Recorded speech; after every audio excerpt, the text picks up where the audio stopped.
Mauri ora ki a tātou, nau mahara mai ki tēnei wānanga, i te pō nei, ko ri hapati mahuika tōku ingoa, hiuri no kaitahu, ngā te apa ki te rā tōhoki, māku te māngai karakia, i te asa nei, i te ahiahi nei. So just by way of translation, kia ora, Eri Mahuika here, Director of Hauora Māori and Equity at Pegasus Health, and on the GPNZ exec. For ngā matapihi o te Wairua, and I've been given the honour to open our space this evening with karakia. Me karakia tātou, tūtawa mai I runga, tūtawa mai I raro, tūtawa mai I waho, tūtawa mai I roto, kia tau ai te Māori tū, te Māori ora, ki te katoa, haumie, hui e, tā iki e. I'm going to hand back over to our kai whakahaere to get us started. Kia ora. Kia ora and thank you, Iri, for that. So I'm Dr. Brian Betty. I'm Chair of General Practice New Zealand. I'm also a General Practitioner in Cannons Creek in East Porirua. So look, I'd like to just welcome our guests before I hand over to our compere for the evening, and just say, look, it's a busy time at the moment, obviously with running up to the election, and we're incredibly grateful that our guests have spent taking the time this evening to join us and talk about health, which is such an important issue in our country.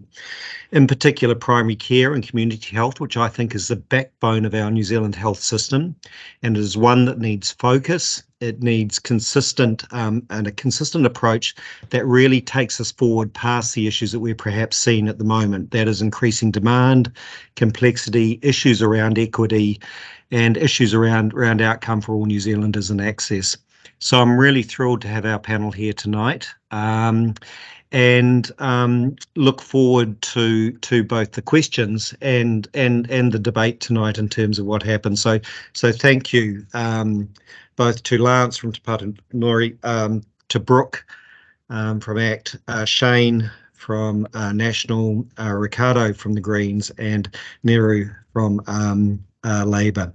So look, without further ado, I'd like to hand over to our compere or our host, I don't know, for tonight. Ruth Hill is here to navigate our evening. Ruth's a senior journalist at Radio New Zealand since 2009 and is someone who I do speak to quite often.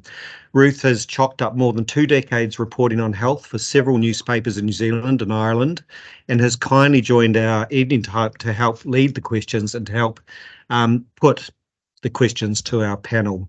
Having an experienced journalist of Ruth's calibre to drive the questioning, I think, is a big asset for tonight. So I'd like to hand over to Ruth and thank you for spending the evening with us tonight. Thank you. I'm just going to shuffle on over here. Hello. Okay, thank you, Dr. Betty.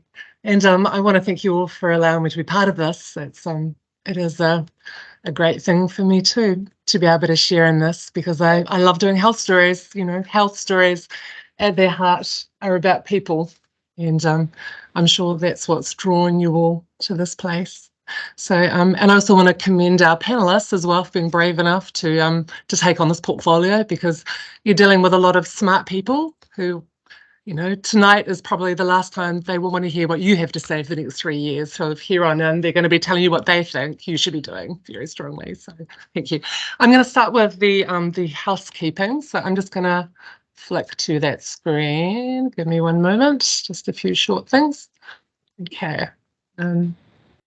Here we go. Housekeeping. So by default, you will notice that your microphone and camera are off to minimize distractions. But in a moment, we're going to open with each of our guests having 5 uninterrupted minutes to address the audience. We'll be keeping time and giving them a polite nudge when time is up.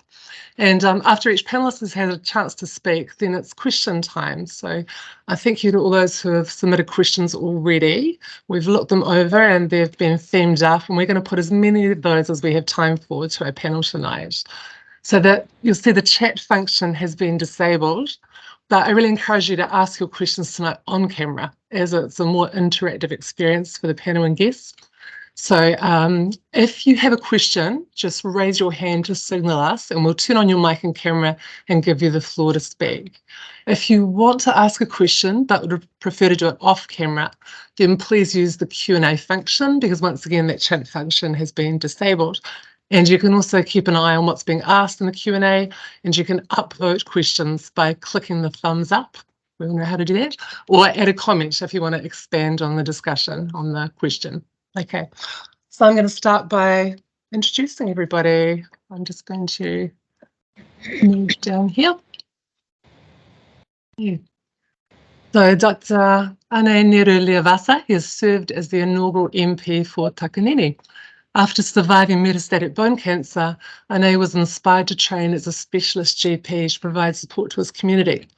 As a small business owner, Dr. Ane understands many of the challenges faced by the business sector. He's also served in rural farming communities as a GP, and he currently chairs the Health, Wellbeing and Social Services Caucus Committee and is the Deputy Chair for the Health Select Committee. Okay, and Dr. Shane Ritzi from National, he is serving his third term in Parliament, having held senior National Party roles, including interim leader and deputy leader. He's a list MP serving the people of Whangarei and is a spokesperson for health, Māori Crown relations and Pacific peoples. Shane's political career began as the first Māori MP to win the Whangarei seat. He has held a wide range of portfolios, including a spokesperson for tertiary education, spokesperson for Treaty of Waitangi negotiations, associate spokesperson for drug reform, spokesperson for data and cybersecurity, and spokesperson for disability issues. He's been the deputy chair of the Health Select Committee. So prior to politics, he practiced family medicine and dermatology in Whangarei for 16 years. Okay. And sorry, I'm just flicking to another screen now. We have had a late addition. Okay. So John Tamihiri was not able to join us tonight, but we have Lance Norman, Ngāpui Ngāti Whātua, and he is currently Director of Health Reforms for Whānau Ora Commissioning Agency and Te Whānau o Waipereira Trust. He's had over 20 years as a chief executive, executive and senior management leadership roles across various sectors, including a lead auditor for Ernst & Young. And he brings extensive experience working for treaty-based organisations, litigating and negotiating settlements and allocation of resources. And he's also just written Te Pāti Māori's health policy, so it's hot off the press. You heard it first here tonight. Ricardo Menendez-March is the health spokesperson for the Greens. Ricardo has been a community organiser and educator working alongside people on the benefit. He too knows what it's like to be a couple of paychecks away from homelessness, having worked on the minimum wage, cleaning cinemas and making coffees. As a Member of Parliament, Ricardo has helped secure increases to benefit payments and advocated for vulnerable migrant workers. He's a member of the Social Services and Communities Select Committee. Ricardo is new to the health portfolio, and his other portfolios include immigration, rainbow issues, senior citizens, social development, food safety, commerce and consumer affairs, sport, recreation and tourism. That's very comprehensive. Okay. Brooke Van Velden from ACT. She has worked behind the scenes in Parliament to help pass the End of Life Choice Act before becoming ACT's deputy leader and an MP in 2020. She is a social liberal championing the right to autonomy over our own bodies. Formerly a Green voter, she changed allegiance to the ACT Party while studying economics and international trade at the University of Auckland. She has been a factory worker and a consultant for a PR and a lobbying firm. Okay, so thank you once again, everybody. Let us go to our first question, and I am so sorry. Okay, I'm jumping the gun. Okay, Ane, would you like to start with your 5-minute presentation? Cool, no worries, will do. Thank you, Ruth, for the intro. Kia ora koutou katoa, talofa lava, and warm Pacific greetings to you all. It's great to be here amongst colleagues and PHO representatives and community members as well. Huge thanks to Dr. Brian Perry and the executive for the invitation as well. I just bring the apologies about Ada, who is our Labour health spokesperson. I'm here as a supportive role to her. In terms of my background, I grew up in South Auckland, and as you've mentioned, Ruth, in the intro, went through health issues that gave me a bit of insight into the health system as a young kid, and then that's where I guess my health interest started. I always tell people that before I was a specialist GP, I was a specialist patient. So, you know, all those years of surgeries, chemo and so forth gave me a good insight. Growing up in South Auckland, we often hear when we're trying to tackle health issues, it has to be not viewed in silo, it has to be across the board. So in South Auckland, my dad had a chronic lung condition, worked as a security guard. My mum is a healthcare assistant, and you know, we had a few families living under one roof. So going through all my treatment and then coming home to a overcrowded home. You had all the recipe for poor health outcomes right there. So that's where I come to bring a bit of that experience and insight into the work that I do, and then therefore becoming an MP to advocate across the board, not just only in health, but also in housing, education, employment, and so forth. So, and also, and to mention as well, our full manifesto hasn't been released yet. You know, you probably heard about the vaping initiatives that we've put out, and slowly we'll be bringing out some more manifesto policies. So tonight I'm unable to comment on anything in terms of the manifesto, but obviously the work that we've done in the last 5 years or 6 years, and the priorities that we see leading into the next term, if we were blessed to carry on. In terms of the last 5-6 years, I know that's in terms of the minister and the work that we've done as a Labour Party, worked on things such as the capitation. I know that's really important for the GPNZ, our PHOs, our medical clinics, business owners as well. And that recent increase of 5%, we've heard from GenPro as well in terms of making sure that the formula is addressed.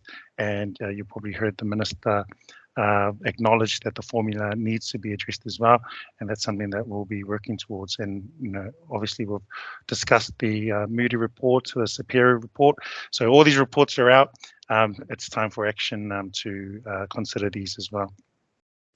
We look at the nurses and the pay difference between our Te Whatu Ora nurses and our GP clinics, and the work that was done there to the workforce data that was received in terms of the 8% difference, to make sure that our GP nursing and staff reach to 95% of Te Whatu Ora nurses, and the investment that was put in there.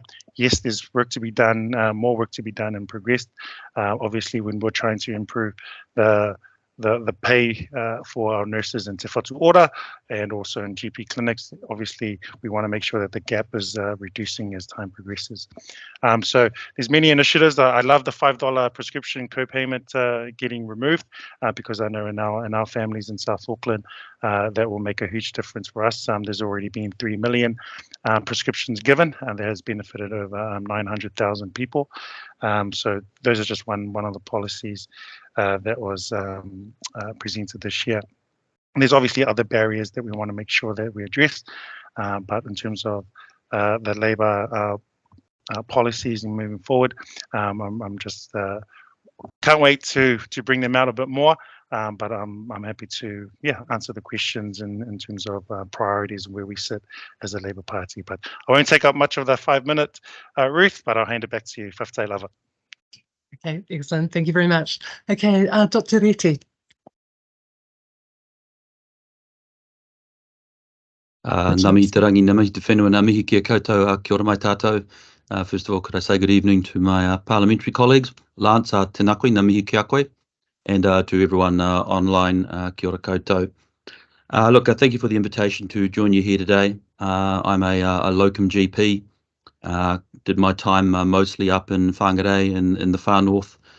Went offshore, did some time in Boston and in the Middle East, fixing broken health systems, particularly the IT parts of the broken health systems, and then came home to win the Whangarei seat. I ran one of the longest free marae-based clinics in the Upper North Island for decades, so I know what it's like to be out in the rural Māori environment and how to make differences there. Several things. First of all, let's be quite clear, it is a health crisis. It's a crisis across most parts of health as I look at it. This is not just my blue eyes calling it that. You ask pretty much any health professional apart from Asher and Andrew, and it's a health crisis. So I just want to put that on the table first of all. Most of the crisis pathways, as I look at it, eventually come down to workforce. I can build Dunedin Hospital for 1.58 billion. If I can't staff it, what does it matter, actually? And so health workforce, in my view, is the single biggest hurdle and challenge in the health system here at the moment. Just imagine, I was thinking about it yesterday, so we've got SMOs who are going on strike. Can anyone on this call recall the last time an SMO went on strike? I certainly can't. And then let's make our way across the health workforce this last 6 years. Nurses, midwives, they've been on strike. Junior doctors, 2019, they went on strike. SMOs now on strike, or certainly going to be on strike. It struck me the only professional specialist group that hadn't was actually GPs. And please don't take that as an instruction or advice. That's not what I'm saying at all. But really, when our professional colleagues in hospitals are saying we're done, we're not valued, we're moving on, that is something to reflect on. So health workforce is the issue, and health workforce will be my first priority. 3 buckets to that. The first is to turn things on quickly. You can reach into the immigration pool. Certainly for things like nurses and midwives, we're so late into that pool with our delayed pathway, day one pathway to residency. I am sceptical that it's as deep as we all want to claim, with nurses going to Canada and going to Australia. So that's going to be a challenge. But that is the most immediate pool that you can reach to.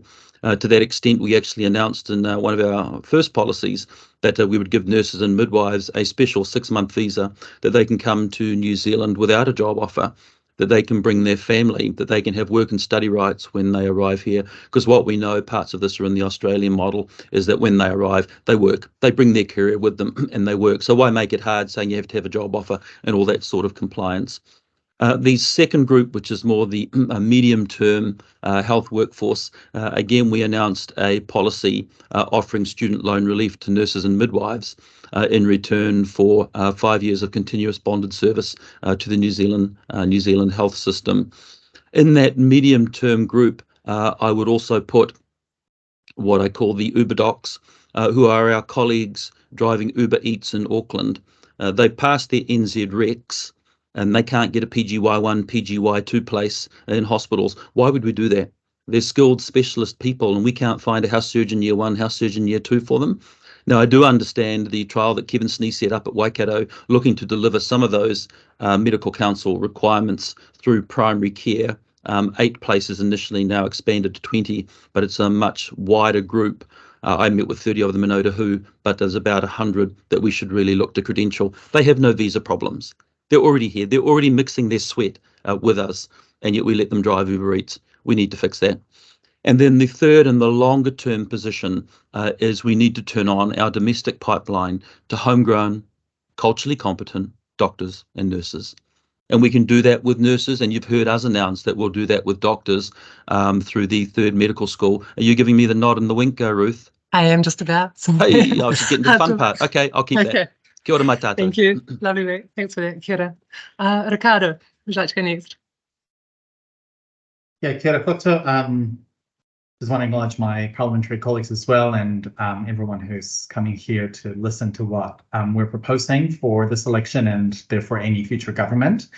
I wanted to reflect on my previous experience as a coordinator working for the benefit, and I think for me the social determinants of health have been one of the key priorities for the Greens to address, and that includes predominantly tackling things like income and housing, which have led to poor health for many communities. And this is why, for us this election, we've taken a pledge to renters, which will include addressing the cost of rent, but also expanding the healthy home standards to cover heating requirements for bedrooms, and having a rental warrant of fitness to prevent so many people getting sick from preventable respiratory diseases, which ultimately are putting massive pressure into our healthcare system, as well as ending poverty for all families via an income guarantee, which will be funded by the wealth tax. When it comes to workforce issues, as others have alluded, it's a matter of both looking at immigration pathways, which do include not just creating straight to residency pathways, but reforming our family reunification settings to acknowledge that health professionals coming in are not coming necessarily as individuals, but as family units often, and we have to facilitate people being able to resettle as well. When it comes to the resettlement in and of itself, I think that also needs to include broader partnering with government to provide those the ability to actually be part of the community and make that resettlement effective.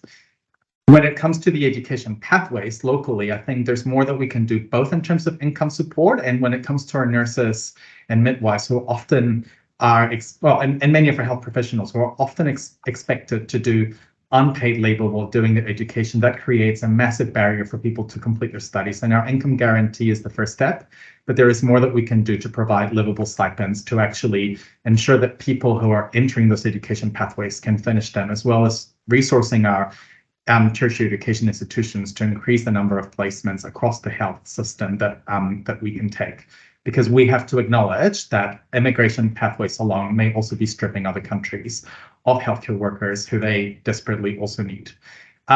We're keeping a close eye on the localities trials that are happening across the country, and we do think that we can do more to ensure that those are very well resourced so that they are effective, because we do think those community initiatives and that cross-collaborative work between community, iwi hapawhānau and other organizations can be critical to addressing other public health needs.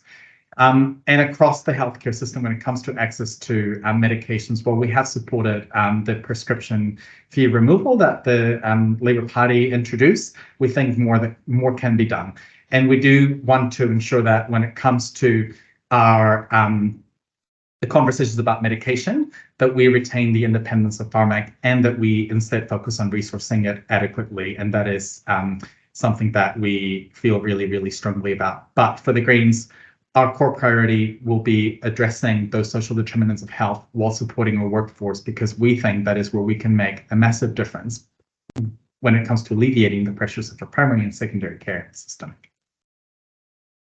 Good. Okay, Brooke, would you like to speak?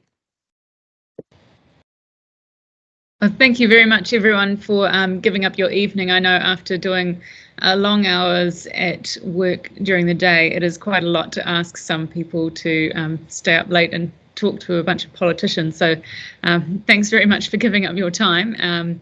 And look, I wanted to just make a few comments, because I know that you guys are the experts on health rather than me. So I prefer to listen to what people who are actually dealing with patients every day have to say.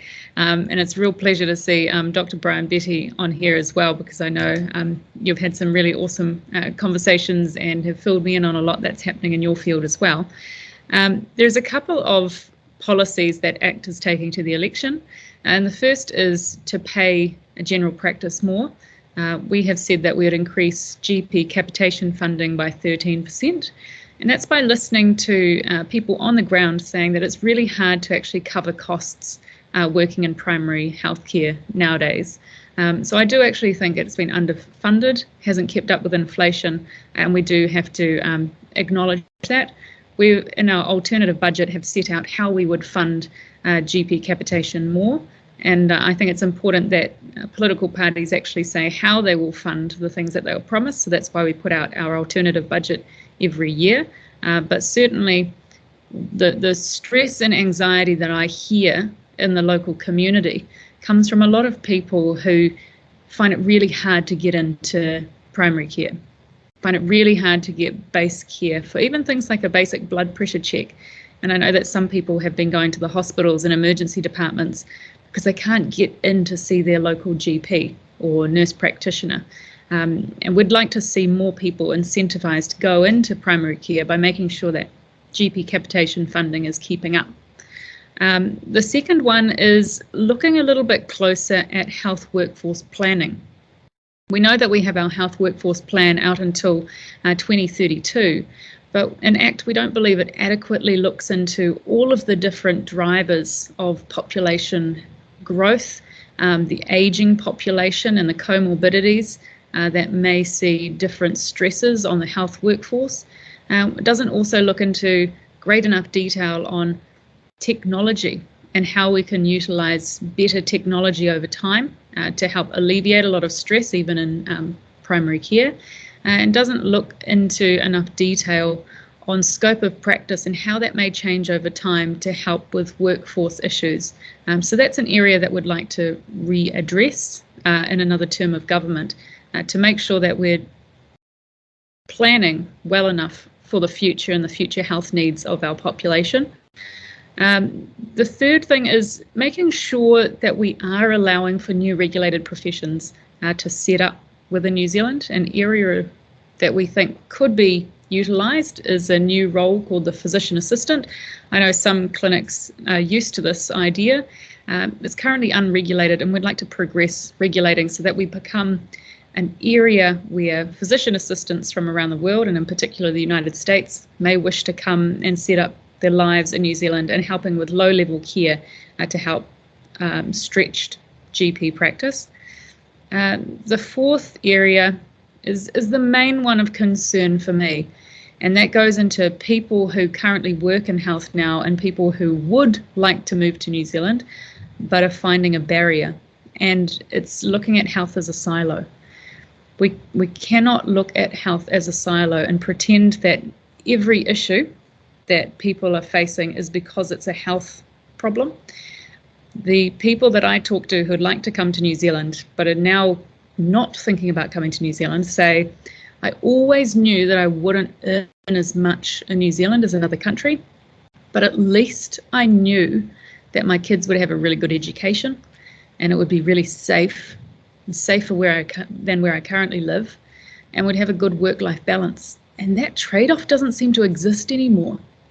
And we've got to make sure that our streets are safe again, that we've got crime under control, and that we've got proper standards of education so that someone who might be thinking of moving their whole family over here actually feels like that trade-off still works.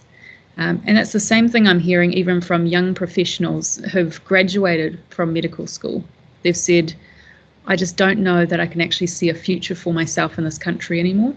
And it's not just to do with the pay that people are receiving, it is to do with the feeling of not being safe, feeling like New Zealand is no longer an aspirational country to belong to, and knowing that their kids possibly might fall behind the rest of the world and in the OECD.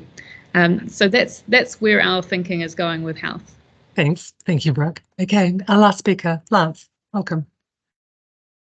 Kia ora whānau. So I am not a politician, but I fortunately work in the sort of whānau water space, Māori health space. I've been the chief executive of public health, primary care, digital health, but I am the treasurer of the Pāti.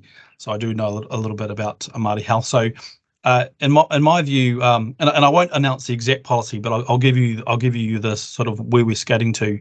There's 5 big things that we, as Te Pāti Māori, will be looking at when we announce our health policy. The first one is that Māori represent 20% of all people that live in New Zealand. But when you look at a health perspective, we're probably about 25 to 30% on any health challenge we might have in the health space. So our view is we need to tank up the Māori Health Authority, or Te Aka Whaiora, to have at least a 20% lens over the $26 billion that we have in the healthcare system, because we've gone through some cosmetic changes and some infrastructural changes, but we really haven't seen these changes impact significantly at whānau. Now it's good because we've had year one, so we've got the structures right, but now we need to hammer down with and follow that through with funding. So the big one will be around reconfiguring the $26 billion in the healthcare system in terms of how that gets funded in and out through to providers, including general practitioners. The second one, if you look at our tax policy, there's 2 million people in New Zealand that earn less than $30,000 a year. So our tax policy that's already been announced, we don't want to tax those people.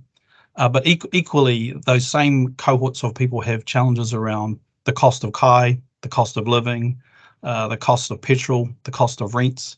So we would like that cohort to have free primary care. Actually, we'd like anyone under $60,000 to have free primary care because the community care services card doesn't really cover enough middle to low income earners who are struggling to pay for primary care services at the moment. So on any given day, 80% of Māori are enrolled in general practice. On any given day, 80% of those are actively engaged in the primary care setting. So we're now down to 64% of Māori who are actively involved in the sort of primary care setting. Cost and workforce is a significant barrier. So anyone under 60,000 in New Zealand, we think should have free access to primary healthcare. We also think that same cohort should have free access to dental care. Dental care is an absolute crisis. Dr. Reti pointed out that we've got a health crisis, we've got a housing crisis, we've got a poverty crisis, we've got an everything crisis. So definitely we have a health and we have a workforce crisis. The next one is it's great that we've got rid of the $5 prescription because that was a huge barrier for our whānau. But the next barrier we have is getting those prescriptions to whānau, particularly who are aged or who do not have a vehicle or who live in a rural environment. So we need to invest in some sort of transportation methodology to deliver pharmaceuticals to those patients who can't access them. And there's a lot in New Zealand. Probably the last, the big one is, and I think we've all touched on, is a massive investment in workforce development. We will not train ourselves out of this workforce crisis on the current trajectory that we've got. So we need to tank up locally based and locally trained clinicians. We need to accelerate the import of overseas nurses, nurse practitioners, doctors. I think Dr. Shane mentioned we actually have a lot of qualified people in this country who might need 3 or 4 years worth of New Zealand-based training to be accredited, but actually could work in some of our medical environments. I use COVID as an example where we had a lot of non-regulated workforce out there doing vaccinations, lay vaccinators with clinical supervision. I think we underuse the standing orders program that nurses can operate under today. We underutilize the social work force that we currently have, who are in and out of whānau homes all day long, but don't have a clinical expertise that we could train them up and then reskill them on. And then finally, we need to invest in digital health workforce because we don't have enough physical practitioners. We need to invest heavily in digital devices, which will require a different workforce to manage and utilize those. So those are probably the key ones we have: is a reconfiguration of funding, free primary care for whānau under 60 grand, free dental care for those same cohorts, and then free delivery of pharmaceuticals. Now that's a great Māori policy, but it's a great for a bunch of New Zealanders who are just struggling at the moment. Okay. Thank you very much. For non-politicians, you did very well, just over the 5-minute mark by 11 seconds. So it's okay.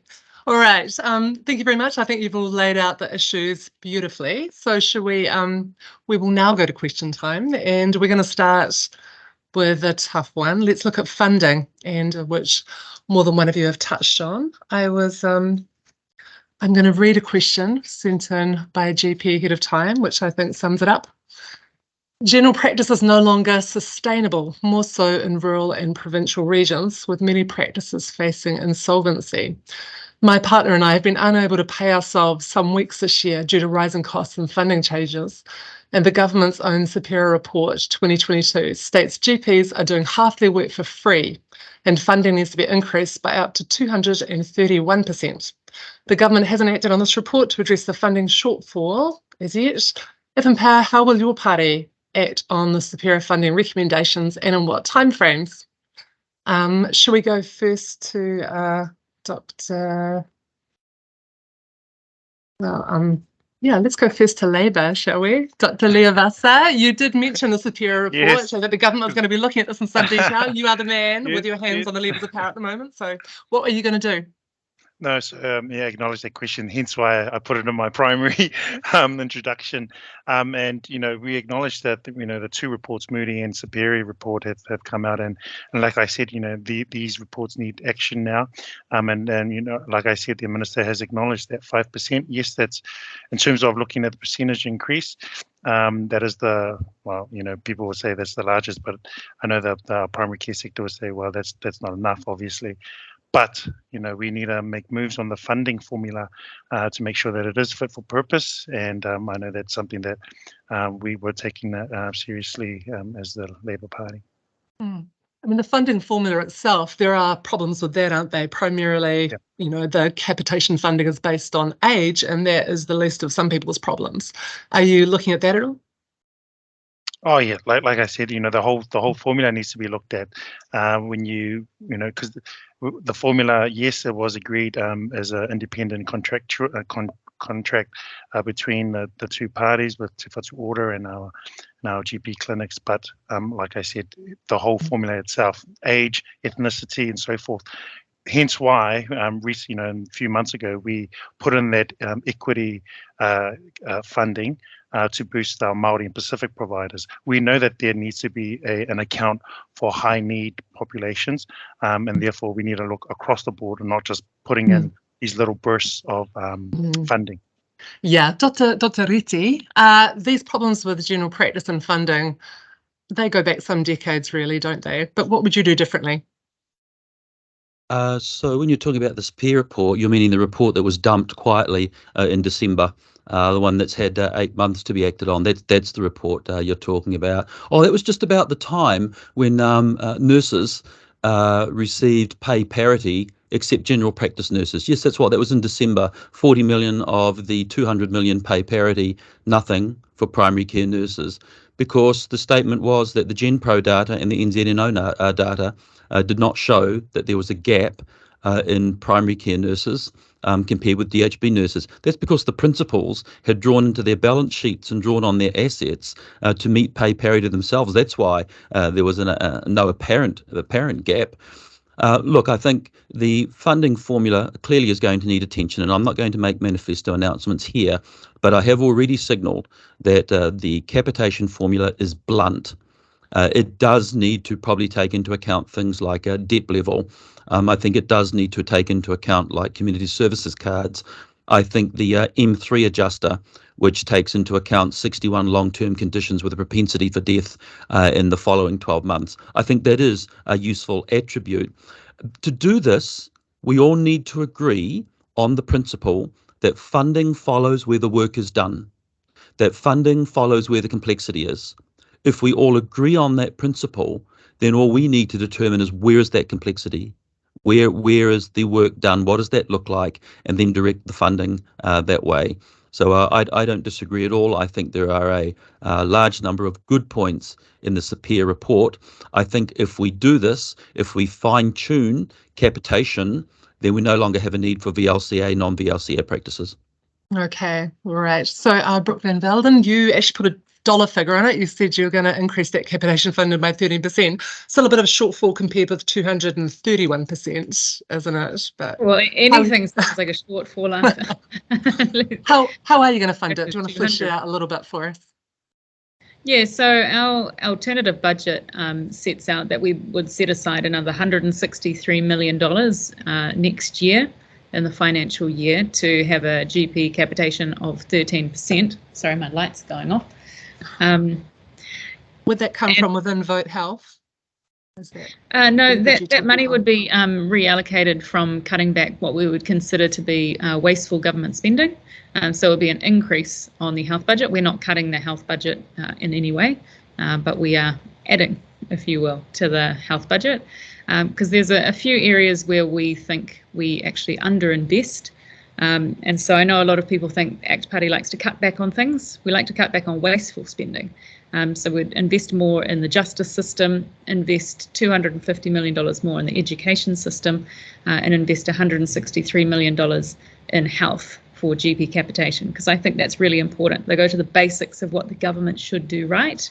And what I hear from a lot of people is, we don't mind paying tax, we just wish that we got value for it.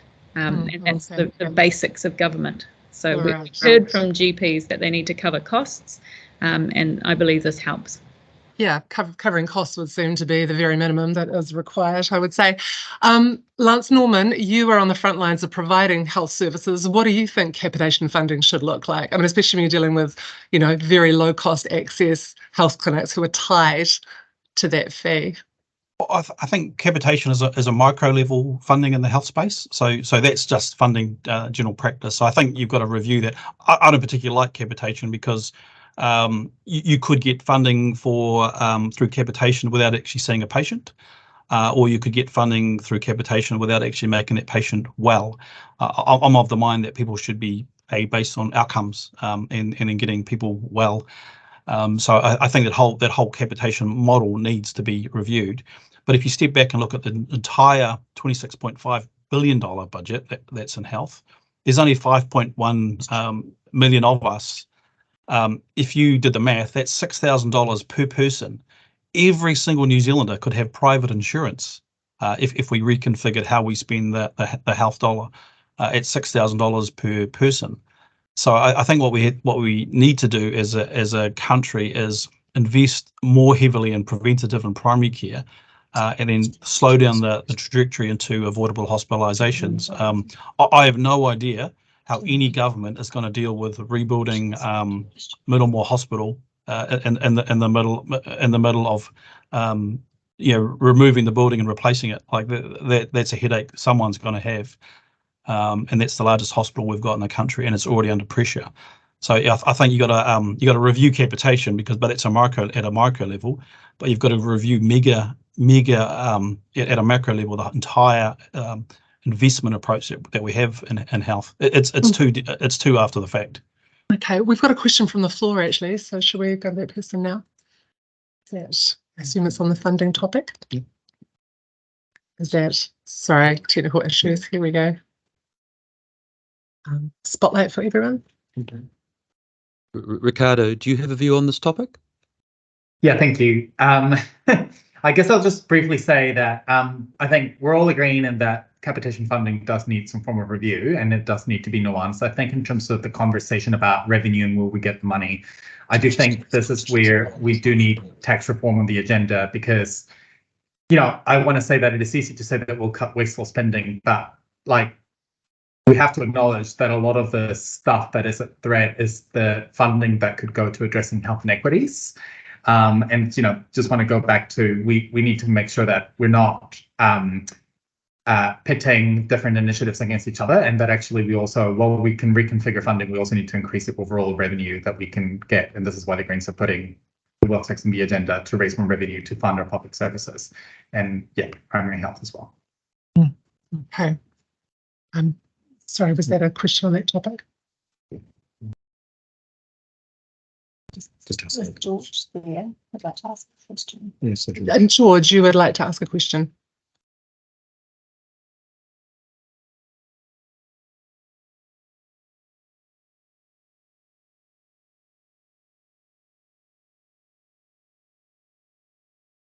got another question. Okay, I'm sorry about that.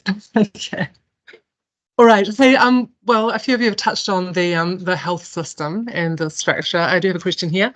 Can we talk about the future of localities? Our GP is going to get a voice in this. We're currently, the question from the floor says, we're currently being blocked by those running the locality in our region. They do not specify which, but yeah.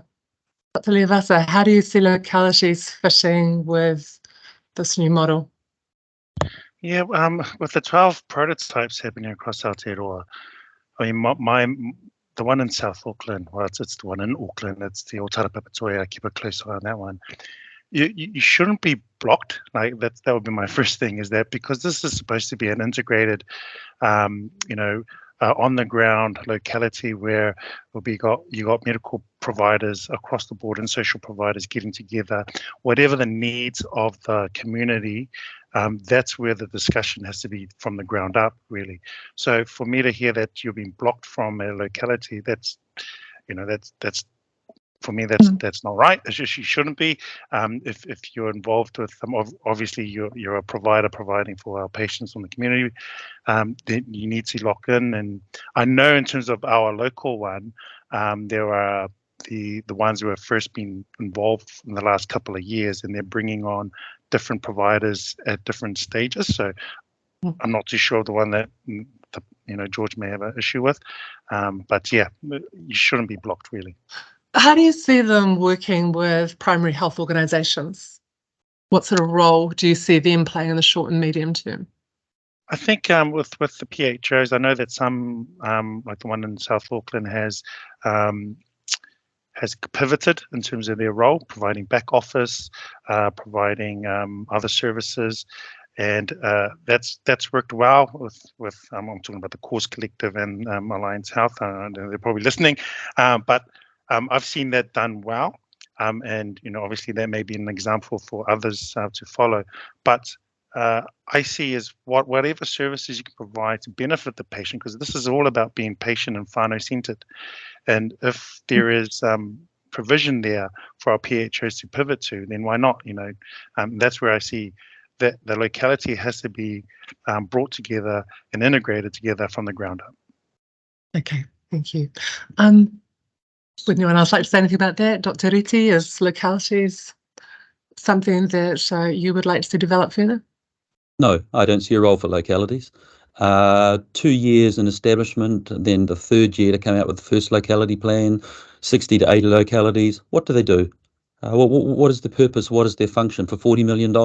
So I don't see a place for localities. I know they were purported to be the replacement for PHOs, but to be frank, I just don't see a place for them. I do see a place for the organisational knowledge and the relationships and the work that PHOs have done. So I would not be replacing PHOs with localities, and I see a role for PHO-like entities in a future health system, actually. Anybody else? I just want to comment that I do think I wouldn't write them off like that, in that I do think there is potential, and it is about ultimately also how we can resource the collaborative work that can happen. And for the Greens, who have taken a really strong approach on oral health this election with a free dental care plan, I think where we can focus on some of the prevention stuff can come from the work in localities. And I think this is part of the key feature they can have, is that they will be able to then work at a final level to actually design plans to work on that prevention end of things. So yeah, we do see a role for them, and we do think that it can be part of a broader, more comprehensive plan. And concern like Neru around the comment around blocking, and that's the kind of stuff legislators should get feedback on, so that we can take those concerns directly to ministers. Okay, thank you. We've got a question from the floor. Lindsay Weber, would you like to ask your question, please?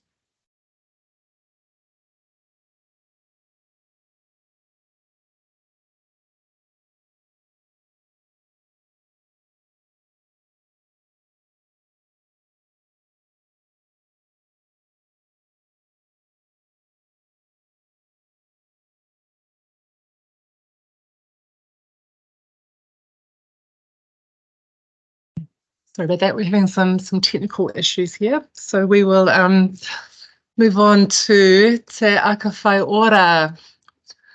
I'd like to ask everybody whether they support Te Aka Whai Ora as an agency, as its own agency, and whether they would continue to support it if elected. So should we start with Dr. Leavassar again? Absolutely supported. We put it in place with the support of our partners. But yeah, absolutely support it. It's something that we want to see the inequities, in our Māori population, reduced and gone really. But that takes a whole sector approach. This is just one of the ways that we can do that, in terms of focusing on the inequities and providing, what is targeted and needed for our Māori communities. But this is just one part. Is it going to be resourced though in order to do that? Well, absolutely. I think, again, this is just the first year that it's been established. There's still obviously more work and more funding to be put into Te Aka Whai Ora. But again, like I said, it's not the only avenue or pathway to in order to improve the inequities that Māori face. Lance, what do you think of it so far? Well, I'm in the camp that we spent $9 million doing a significant health review based on 20 years worth of clinical evidence, and we did an international review on what was the best for the healthcare system, and all Māori leaders and all Māori providers and all iwi supported the establishment of Te Aka Whaiora so that we can have a better healthcare system for Māori, because clearly when Māori die 10 years younger than non-Māori, the healthcare system doesn't work. So having an evidence-based model that has a pro-Māori view, and it doesn't mean non-Māori aren't getting services, it is a pro-Māori view, then of course I support it. And I've gone on public record as supporting it recently in the Herald. Lindsay, I can see you on the screen. Would you like to ask your question, please? Oh, thank you, and apologies for that. We're having a few technical problems. Look, I'm really interested to hear from the panel around their thoughts around pay parity for practice nurses. So as the CEO of a PHO, we are constantly hearing from our networks that we are losing nurses, practice nurses, to jobs in the hospital because they can earn 30-40% more money. And whilst we welcome the pay disparity funding that we've recently received, it came at a time when the gap was further widened by the settlement. So I'm just really interested to hear when and how are we going to achieve pay parity for our practice nurses and other nurses working in community. It's a real issue for us because we are so short of nurses. It's desperate. Dr. Reti, you've already brought this up, that we saw Pegasus Health in Christchurch today announce they're going to have to close overnight for 5 nights because some of their nurses have defected to Whatu Ora. But Dr. Reti, would you actually fund it? Would you introduce pay parity for nurses working in general practice? So as you said, I've already commented to this, that I don't understand why pay parity didn't happen when the first 40 million of the $200 million pay parity announcement was made in December. I also don't understand why pay parity is actually only 95% of the base rate. It's not 100%. It's not true pay parity. It doesn't take into account after hours and extra time that's spent. And as Lindsay says, there was some reduction of that gap recently with Ash's decision to review Andrew Little's poor decision and actually top it up. But now with the new nurses, the new DHB nursing accord, it's stepped out again. And so I think that gap, I think it had reduced to maybe 2,000 to 3,000. I think it's probably gone back up to about 10,000 is that delta between what our primary care nurses receive. Not just primary care, by the way, community care, community nurses, Plunkett, some of the Māori health providers also, and parts of aged residential care can also be affected.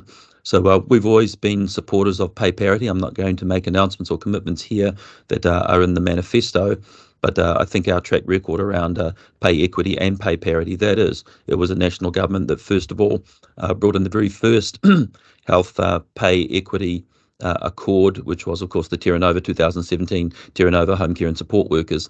So we've got a track record in this space. So we value nurses and we're supportive of pay equity and pay parity. Okay, Dr. Levasa, can I get you to respond to that? I mean, obviously every new settlement changes the dynamics for everybody else and upsets the equilibrium, but this has been a glaring omission for some time. Why did Labour not act earlier? Oh, look, we were playing catch up. So to hear Dr. Shane Reti comment that, right from 2017, we've had one of the largest pay boosts for our nurses in both ends. But again, it's about trying to, yes, my wife is on me all the time, trying to, she's a nurse in the community. And definitely that's one of our priorities. And that's why we've always wanted to make sure that the pay gap is reducing between the Te Whatu Ora and our primary care nurses. So again, it's a priority for us and we'll keep going in the future. But you can't put a timeline on that at this stage. Not at this point. Okay. Brooke, would you like to talk to that? What would you do for nurses?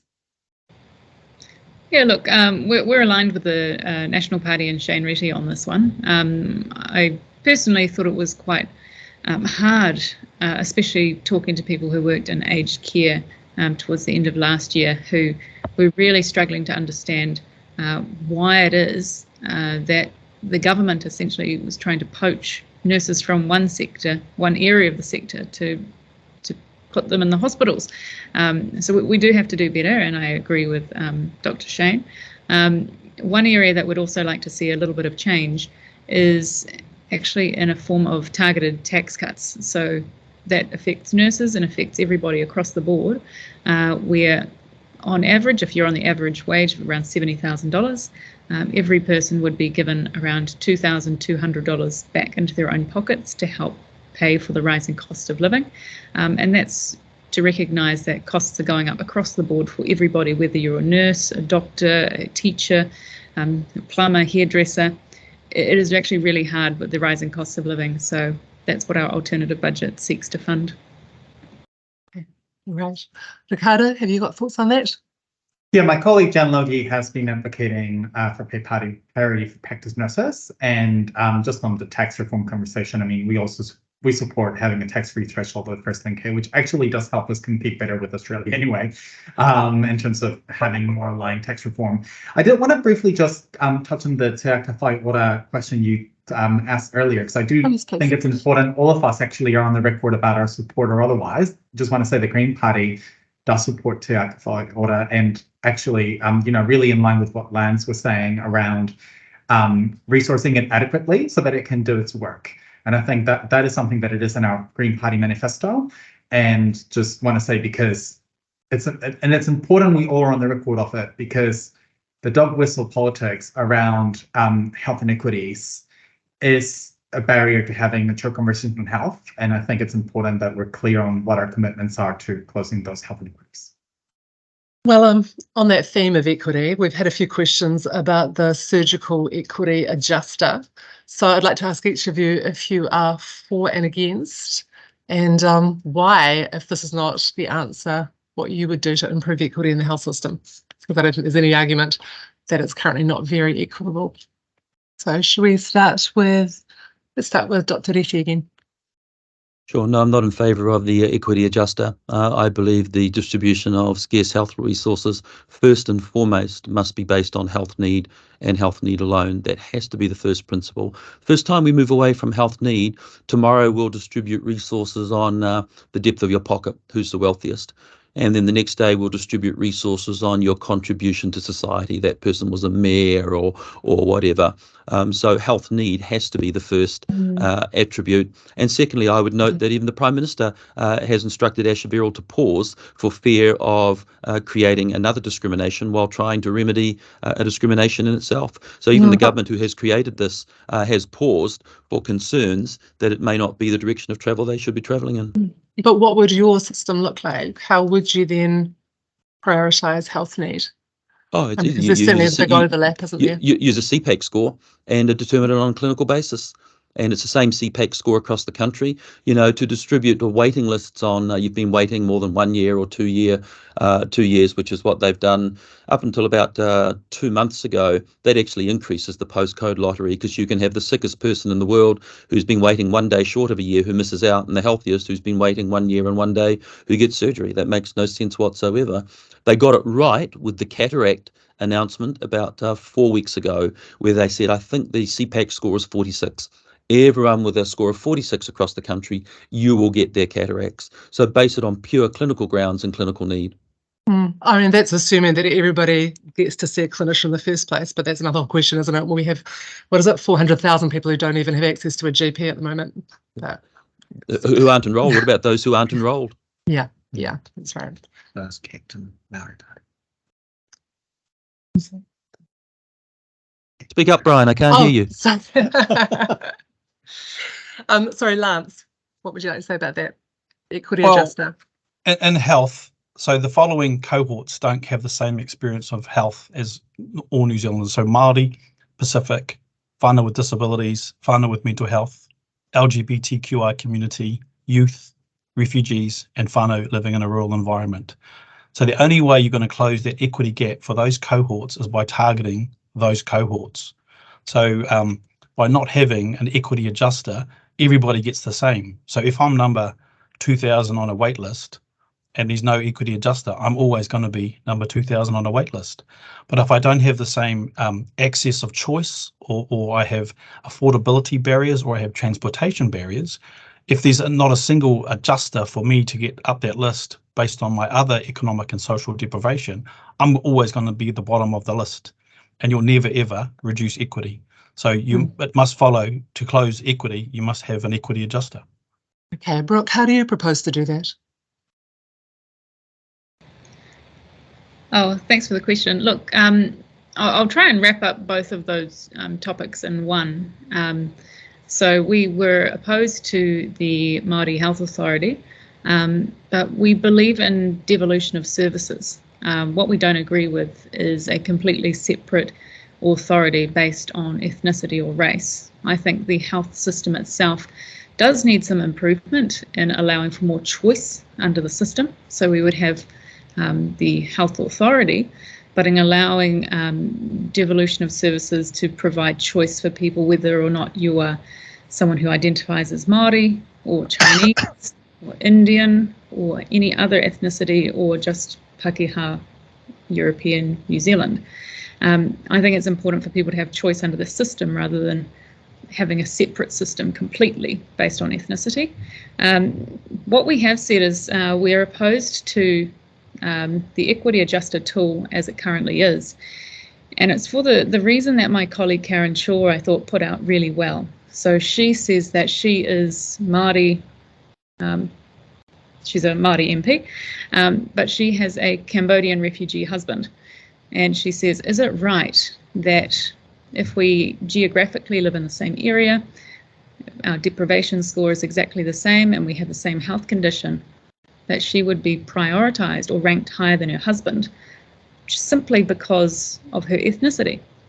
And I agree, I don't think that's right. And I've heard from a lot of doctors and even surgeons in New Zealand who are opposed to this idea that they must make a judgment based on someone's ethnicity rather than what they see as clinically presenting as need, like Dr. Shane Retty said, in front of them. So I think, yes, we've got to allow for more clinicians to make assessment based on their need. But I also do think if we're going to keep that equity adjuster tool, to remove the race element of it, because it doesn't appear to me that there's any need for that if all other aspects of geography, deprivation are met, and the only other factor is race. How it's possible that we could live in a united society where people are being told that they have to make a decision and prioritise someone on that characteristic if all other aspects have been met. Dr. Leavasa, how do you respond to that? How do you justify the inclusion of race? I think I'll just reiterate Lance's point.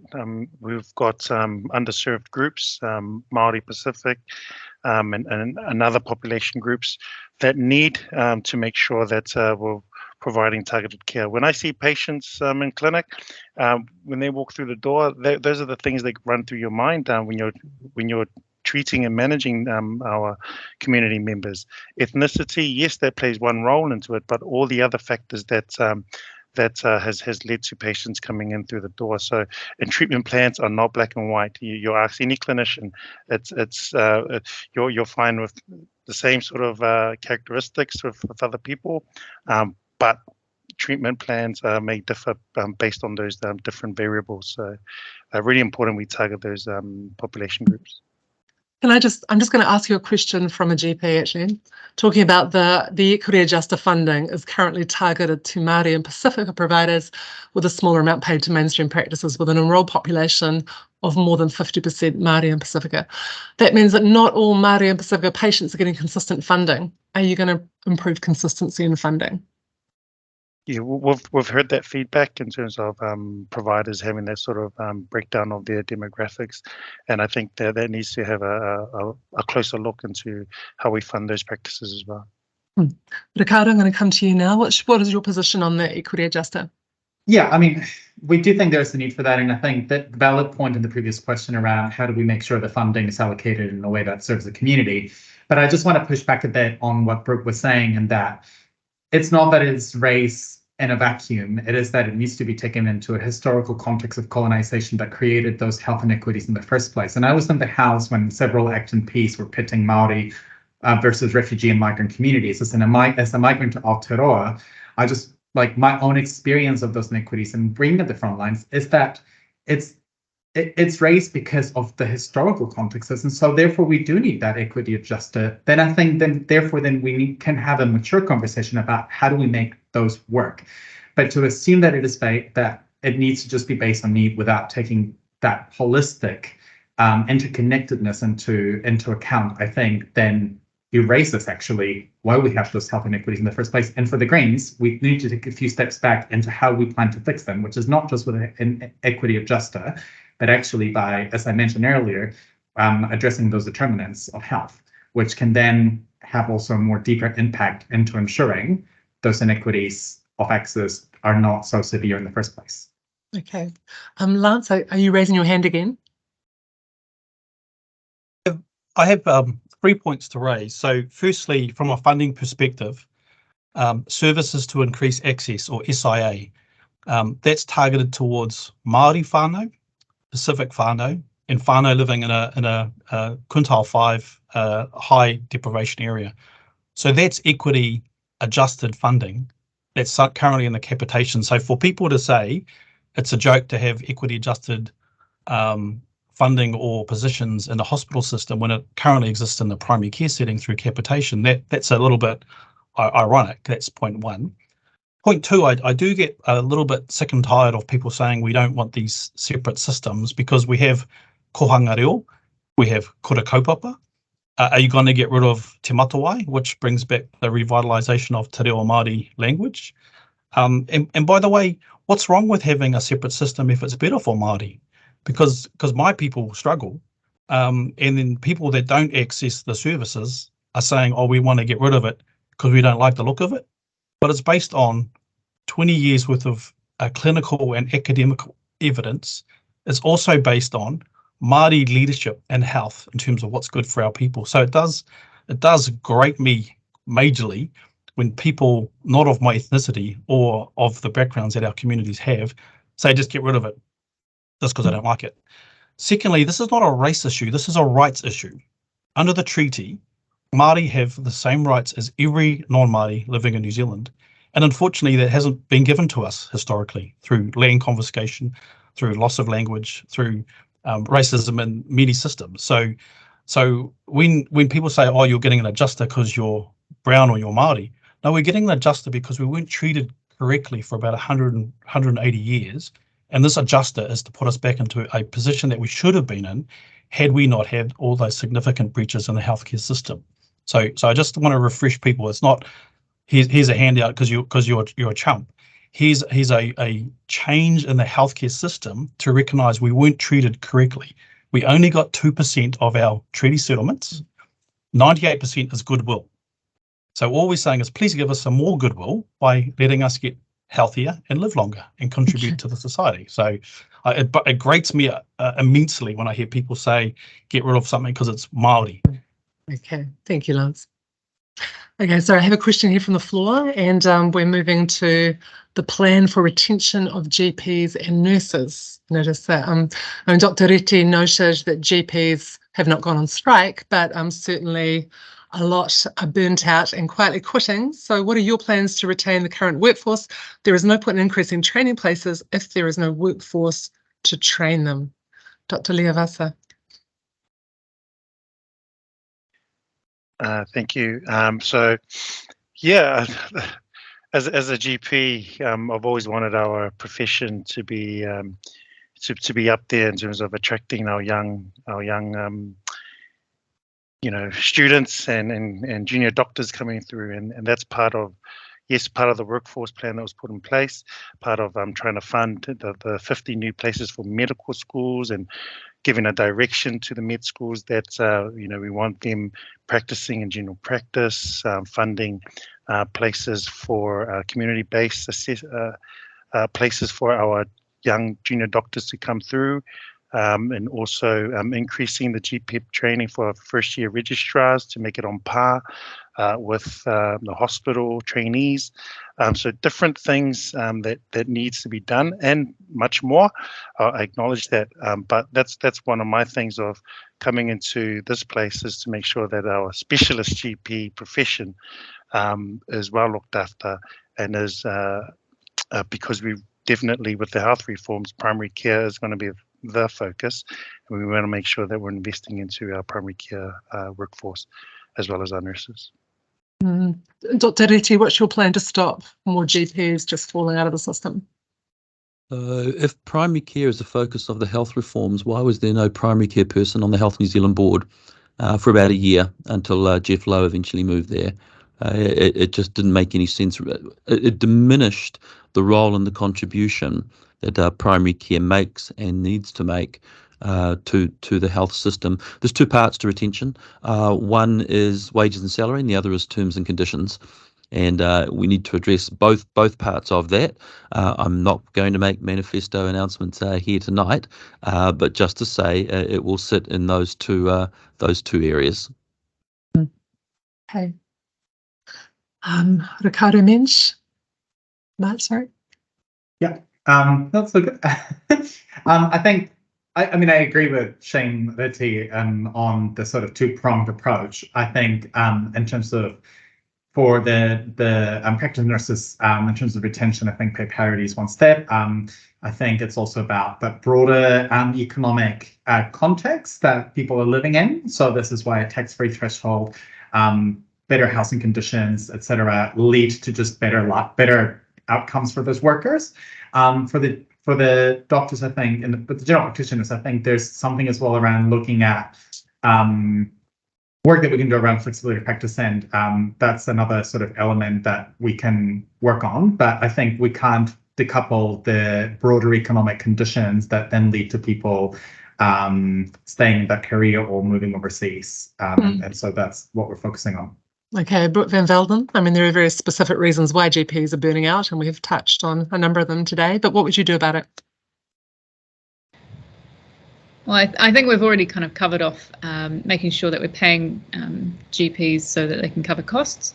But the biggest thing for me is just making sure that we actually have a whole society that people actually want to live in. You know, this is not just GPs, it's everyone. No matter where I go in New Zealand at the moment, it feels like more and more people are threatening to move overseas, in particular our younger workforce. But people, even up until their 80s, are now approaching me and saying that they're moving overseas. We've got to turn that back around, make New Zealand an aspirational place to be. And I think it does come back to making sure that our streets are safe. It comes back to making sure that people know that we're actually addressing the increasing inflation, and we're not just putting our heads in the sand. We are actually reducing the wasteful government spending that is causing costs of life to go up across the board. And then help with education. But that you can't look at health as a silo. It's affected by everything else as well. That is true. It is. Paul Roseman is waiting patiently to ask his question. Can I ask you to do so now? Yeah, kia ora. Thanks for that. Since 2001, we've had a primary care strategy and various iterations since that have talked about moving services into primary care and into the community. And yet today we still sit here with growing hospital waiting lists. And we've talked tonight about specialist GPs, but the system is still in, from what we can tell, not responding to move the setting of care into primary care for a lot of the stuff which could be done to reduce the planned care wait lists. I guess my question is, and a piece of data that sits in behind that is, we know that people sitting on a waiting list are using 2 to 4 times as much general practice as people not sitting on the waiting list. And we know from the pathways there's a lot of things that our specialist GPs and other community health providers could be doing to provide alternatives to hospital care.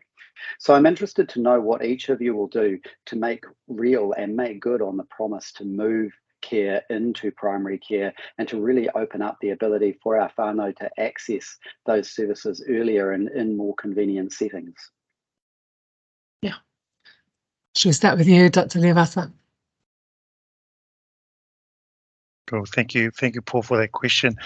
I think one part is to make sure that our clinical teams are utilised in a way that was done in COVID-19, in terms of using our HCAs, our health improvement practitioners, so that way our GPs, our gypsies, the ones with specialist interests as well, can be utilised a bit more. I think this is an area where, yes, if we're going to be focusing and bringing those services through to primary care, access to diagnostics, access to our gypsies, access to making sure that the integrative team and the providers are working in a way that that allows that, and the capacity and capability is there.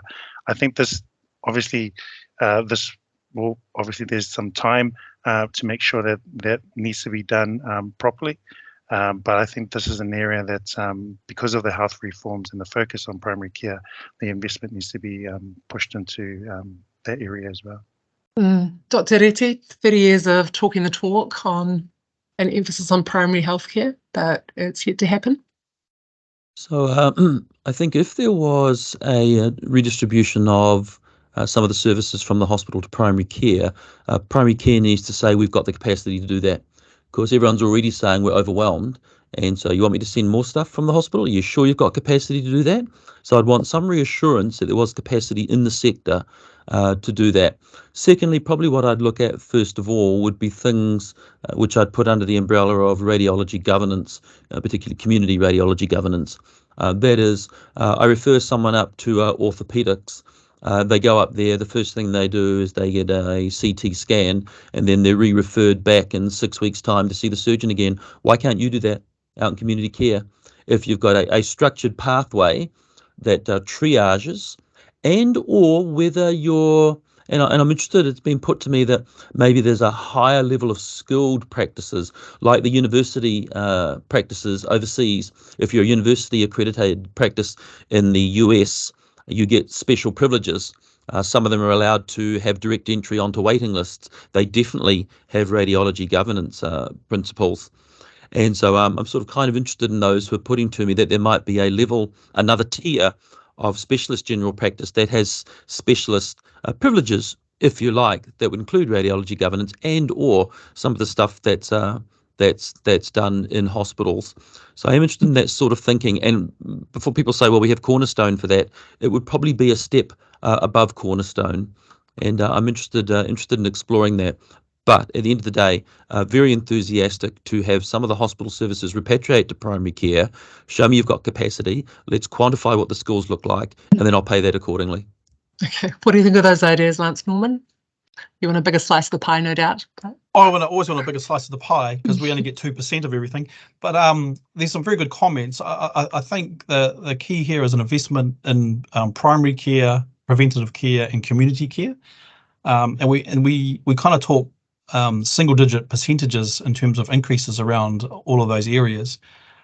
We spend billions of dollars. I think Dr. Reti said 1.5 billion on Dunedin Hospital, but we wouldn't, for some reason, invest that into primary care or preventative measures to keep people out of hospital. So I feel like we don't look at the opportunity cost of not funding primary care or not funding community care or not funding sort of public health initiatives. We wait till there's a huge crisis like there is in vaping, and it's so far after the fact. So yeah, I'm confused. I'm confused why we don't focus more on primary and preventative care. okay, we're getting a little bit short of time, and I can see that Adam Dempsey is waiting to ask his question. Can I ask him to do that now?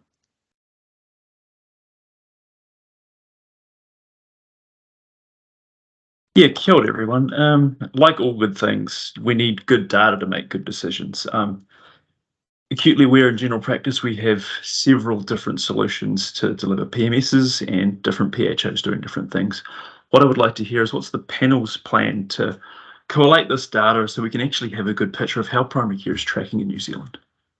We start with you, Ricardo. I mean, okay, sorry, I'm muting. That is a great question in terms of the Green Party doesn't yet have a full comprehensive detail on data, and that is something I'm keen to engage on. But it is something that has come up in other engagements since I've taken the portfolio. So it's something that I'm quite keen to perhaps have a conversation more in depth around developing some specific Green Party policy on that. But I do recognise that it's an issue around having just better information while acknowledging there's still conversations around the ethics and sovereignty of some of those issues. Dr. Reti, you've been quite big on data. I mean, without it, we're kind of flying blind, aren't we? What do you think? Yeah, some of the PHOs have done quite well with data. Pegasus, for example, parts of Pinnacle did quite well with data. If you're meaning a more aggregated view across the whole sector, then that would need to be at a ministry level. I am watching closely the development of HITA. I think it's 327 million, as I recall. And as effectively what's an HIE, a Health Information Exchange, this is its purpose, to be able to take data and normalise it, remove the outliers, and then do analytics on that data. And it's got a patient interface and it has a provider and services interface. So I am looking at what's already had, I think, 90 million of the 327 already spent. That would achieve what you're looking for. I will just flag with you that I'm not convinced that it's going to do the job it's supposed to be, and that it's not more than just a very expensive Manage My Health. So that's a shame problem to look at a little bit more, but just flagging that with you. Okay. Does anyone else have a strong view on that one? Anyone want to be heard on data? We've got 5 minutes left in the meeting, so that would seem like a good time to ask a final question. If you are elected, what is going to be your top priority to make things better in primary health? I'm going to ask Brooke van Velden. Oh, thank you. I mean, nothing like a big question to end us with 5 minutes. So I guess we all get around 1 minute each. Look, I think what we have to do better is to fund general practice better, which is what we've outlined. Secondly, we've got to look at not just how we get more people trained in the future, but how we can use the resources we have more efficiently. And that's looking at scope of practice. One area that I have really actually think Labour has done well on is the idea of allowing pharmacists to take over low-level care. I'd like to see more of that happening even within the GP practices, having more nurse practitioners, having physician assistants, understanding how we can utilise people who work in health to help take over lower level of care so that GPs can actually focus on the comorbidities that we will see come with an ageing population. Okay, Lance Norman, 20 seconds, your top priority. I agree with what Brooke just said. But there's a bunch of New Zealanders are struggling to get into the healthcare system, be it pharmaceutical, be it dentists, be it primary care. So for me, it's less about how we fund the GPs. It's more about how we get them access points into those GPs. Funding is obviously a conversation to be had. And their workforce is a significant challenge that it sounds like if everyone on this call got together and had a conversation, would actually be able to solve that, because we all agreed the problem and the solution. So maybe more cross-party conversations here. Okay, that's it. Ricardo, what's your top priority? I mean, beyond working on the social determinants of health, and I know I've banged on about it, but I do think in Aotearoa we have far too many people getting sick for preventable diseases that come from poverty. I think the other thing will be working around issues around pay parity that we've discussed, and my colleague Jan-Louis has been, like I said, doing work on this term on this. And it will also, in the broader health space, it will be around working on oral health outcomes as well, and that's something we've made a priority this election as well. Okay, Dr. Reti. Health workforce retention and remuneration would be the key things that I believe we could do for our primary care. I'm generally supportive of scope extension. I am, and of pharmacists doing minor ailments. I am just a little bit cautious that if they, for want of a better word, take all the easy stuff, that leaves GPs working at what's called top of scope the whole time. That's not sustainable. If you don't get to split your waiting room with a short consult UTI, for argument's sake, it's just hard all day. That's not sustainable. And PAs, physician assistants, need a little bit of work. There's about 30 in New Zealand at the moment, and it's explained to me that they're refusing to come under the Health Competency Practitioners Assurance Act. If they want to play, they need to come under the same rules as the rest of us. Okay, thank you very much. Okay, Neru, you've got about 20 seconds. 20 seconds, yeah, just Your one definitely, priority. yeah, my own priority, definitely supporting our primary care, our GPs and nurses, but and also supporting them on how they integrate with our other social providers and so forth, because again, like I said, it's not just in silo, we have to make sure we're working across the board to hit those different areas of inequities. Cool. Fantastic. All right, well, I'd like to thank all our wonderful panelists, and you've all done superbly well. And yeah, and everyone else who's tuned in. I'm just going to hand back over to Brian. We're just going to slither sideways. Final farewell. Look, I'd like to say, look, firstly, we had a couple of technical difficulties which we seem to get through. So, look, thank you very much for your patience and for everyone being on the call. And thank you for your generosity of time in what is a very busy time, obviously leading into the election season, to all our panelists. It was incredibly enlightening. And what I'm encouraged about, and what we're having a lot of feedback on, is that primary care and general practice and the community is giving the space it needs to have, I think, to have a healthy health care system going forward. I'm really, really encouraged that we're talking in this way and we're thinking in this way, and hope that extends through to the next term of Parliament. So I don't know if we sign off by saying good luck for the next few weeks. I'm not quite sure what you say in these circumstances, but I would genuinely like to say thank you for your time tonight. We couldn't get through all the questions. We've had a stack of them coming through, but look, I think we had a good representation of a lot of the issues that are out there in the sector at the moment. So look, with that, I'd really like to now hand back to Uri to close us with a karakia, if that's okay. Tēnā koutou, tēnā koe Brian, tēnei te mihi kia koutou e ngā kai tautoko ngā pāti tautoko i ngā iwi Māori, tēnā koutou, me karakia tātou. So just to finish us off, I'm just going to give a karakia to clear the space and let us get on with the rest of our evening. Kia whakairia te tapu, kia wātea ai te ara, kia turu ki whakataha ai, kia turu ki whakataha ai, haumie, hui e, tā iki e. Thank you, everyone.